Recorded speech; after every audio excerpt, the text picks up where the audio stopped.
This is a river, or at least it's a section of one built with Lego, PVC pipe, and pond liner. And this Lego G-Wagon needs to get from the park to the shopping center. Ooh, what if I built multiple different ways to get across the river? Starting first off with the simplest and most obvious way to cross, a bridge. Okay, I just got an order of 8 boxes of these road plates so that I can build a whole road across the water for the bridge. Obviously, on their own, it won't support the weight, so I'm gonna try and replicate a common bridge type, a suspension bridge. First, I built 2 archways for each side and started attempting to tension it using string. But after many tries and lackluster results, I decided it would be best to move the supports into the water, which won't look as cool, but will be much easier. It still wasn't exactly easy getting the string taut for each part of the bridge, but it was definitely more successful. Wow, I just cut like an hour of footage into like 10 seconds. My fingers were pruny by the end of it, and it still sags a bit, and I forgot to put all the tiles on, but I'm afraid if I do, the bridge will break. But we're using a G-Wagon, so I'm sure it can handle the rough road. Yeah, this thing is impossible to steer as it does not have a return to center steering system. But wow, the bridge actually worked, completing the first method of crossing a river. By the way, it's almost 2025 and I'm basically exactly at 500k subs. It's my goal to double that by the end of 2025 and hit 1 million. I think you get what I'm saying. Another unique way of crossing a river is a barge float pulled by a rope, otherwise known as a cable ferry. First things first, I need a pulley system above the road on each end that can pull the ferry back and forth. I first tried using pulleys and spools where one is winding and the other is unwinding, which I thought would work for sure, but when I tried it, it turns out that one unspools a lot quicker than the other. This is because even though they are rotating at the same speed, one has lots of loops, which means there's more length to each loop as it unwinds. I wasn't sure how to fix this at first, but then I realized I could just use a single loop of string driven by a rubber wheel on one end, which worked perfectly. Even when I added the barge, which barely supports the weight of the G-Wagon without sinking, but it should be enough. It was not enough. I tried over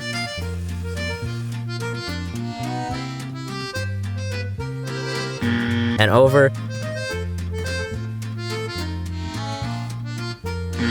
and over.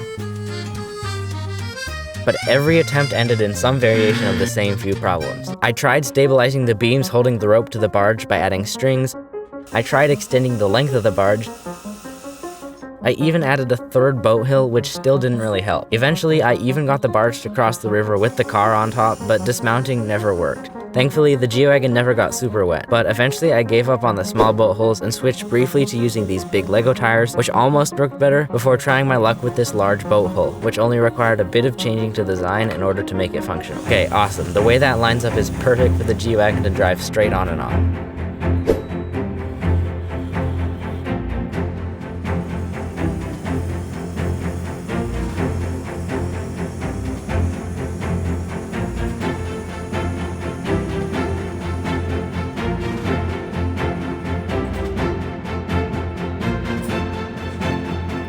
But what if we want to cross the river using something that doesn't have to connect both sides physically, like the bridge or the barge? Another common way to cross the river or a body of water is a ferry, a boat designed to carry cars. So I'm going to try and make one using these 2 boat holes as the base. First, we need a booth where passengers can buy tickets to cross the river, so I made this little stand where you can print them out. Then for the boat, I'll first build a 1-lane wide platform the whole length of the boat with supports underneath to hold it up so it can overhang the whole of the boat. Ferries usually have a folding platform that connects the boat to the land so the cars can drive on and off. So I'll tackle that mechanism first.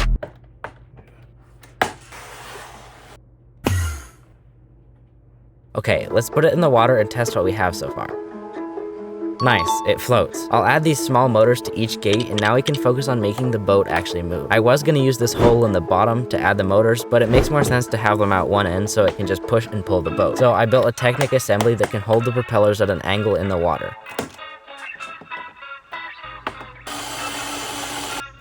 I tried at first with these smaller propellers, and it sort of worked, but they slid really loosely on this pin, which means they probably were in the water as well. So I switched to using these larger ones that have enough friction not to slip.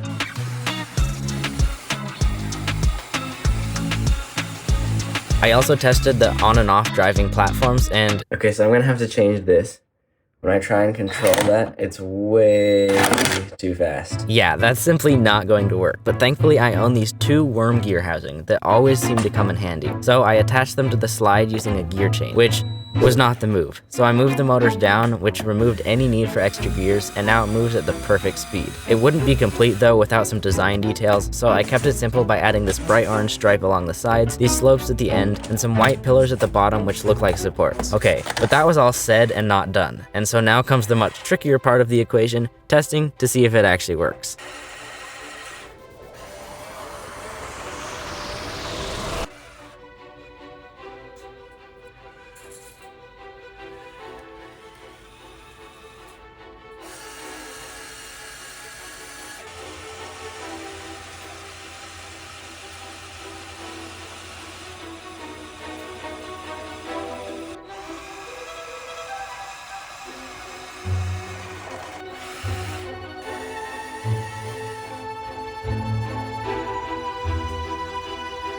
Okay, but before I build the most challenging and complicated way to cross a river, I want to build a bonus method that doesn't use the G-Wagon, a boat car, which was actually suggested by some of you guys. I already tried using these massive tires on the cable ferry. They will definitely be more useful here, as will this small boat hull. First, I'll build in a rear-wheel drive system to power the back tires and test the boat.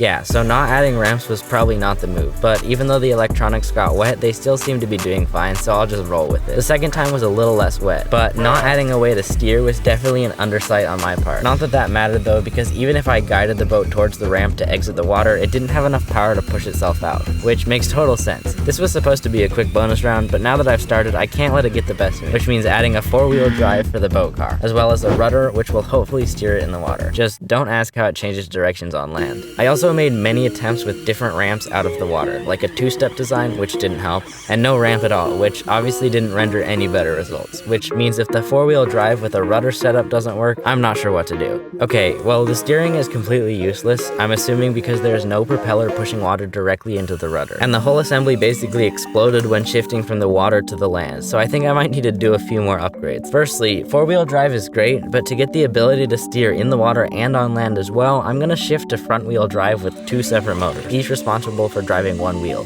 which will work much better to steer in the water, which also means I can come up ramps from an angle, hopefully increasing the grip the tires have. So let's see. Yeah, it's still not making the climb. Maybe if I extend the ramp on one side? Ooh, that's sounding promising. Let's take a look. Nope. Still couldn't make it over. But it's time to move on to the next method of crossing a river, so if this video manages to get 50k likes, I'll revisit the boat car and make it even better. Oh, and you remember Ryan from this video? He really wants me to build a boat car. These don't really exist in real life, but I'm gonna try and make a car gondola. This is gonna be difficult. Well, we'll need a center support at the top, which will hold the motors and the drive wheels, and then supports on each side, which will create tension. But it's gonna need to all be very strong, so on each end, I built in a Technic beam to the frame, which will be strong enough. In the center, I'm gonna need 4 tall pillars, so I connected these arc plates in an I shape and built 4 bases with brick bricks. To make sure there's structural integrity, I used a stack of round bricks in the center, which have axle holes, so that I can connect these scaffolding pillars not only to the studs, but also to an axle down in the center. I stacked them up pretty tall and then built a frame around the top, which will hold the pulley system and motors to power the cords. I first tried using 2 motors connected to a tire on each side, hanging down from the top beam, but it obviously bent a ton, so I built in a second beam a bit lower that I connected with Technic beams, which makes it a lot more structurally sound. I also tried using a single motor with a worm gear housing and universal joints to connect the motor up to both wheels, but it was way too janky. Plus, even if it had worked well, I doubt there would have been enough torque to drive both wheels just off one motor, especially while the G-Wagon was on the platform. I then realized the builds I used to control the gates in the ferry would work perfectly here as well. A worm gear for both, and all compact enough to fit along the Technic beam. Unfortunately, the system is using 2 motors, which will likely run not exactly in sync, but it should be fine. I did realize, however, that because I added a second layer of snot bricks here, the axles running through the connections of these beams are impeded, meaning the top part solely relies on the clutch power of Lego studs. So I tied more string around the base of these supports and connected it to all 4 corners of the towers, making sure that the string wrapped down and around the connection point of the 2 top pillars before locking it in. This way I can be sure that it has the strength required to lift the G-Wagon and the platform. But it's gone way too smoothly so far for something so large and structural, so naturally I had a massive problem. When testing, I realized the weight of the platform causes the rope to slip on the tires even though they are grippy rubber. And nothing I did, like raising the endpoints or building more supports to help increase the tension and take some of the load off these Technic beams,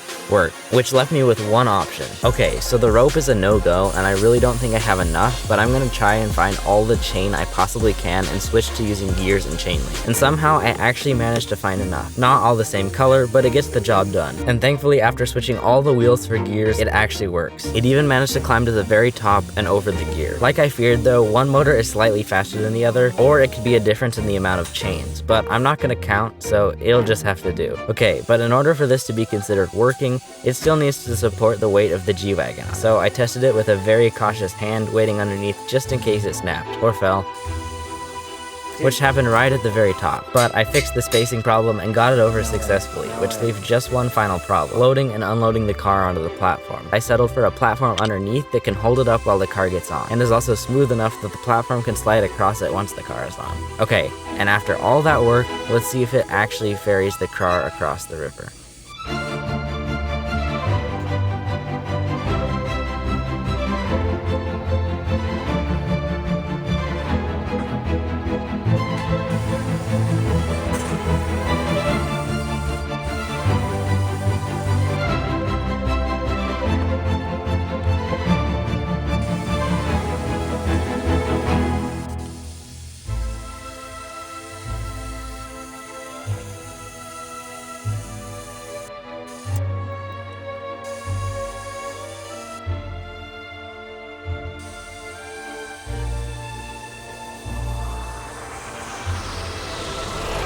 Thank you so much for watching. I really honestly think this is one of my best builds and videos yet, so if you really liked it, please consider subscribing. Bye.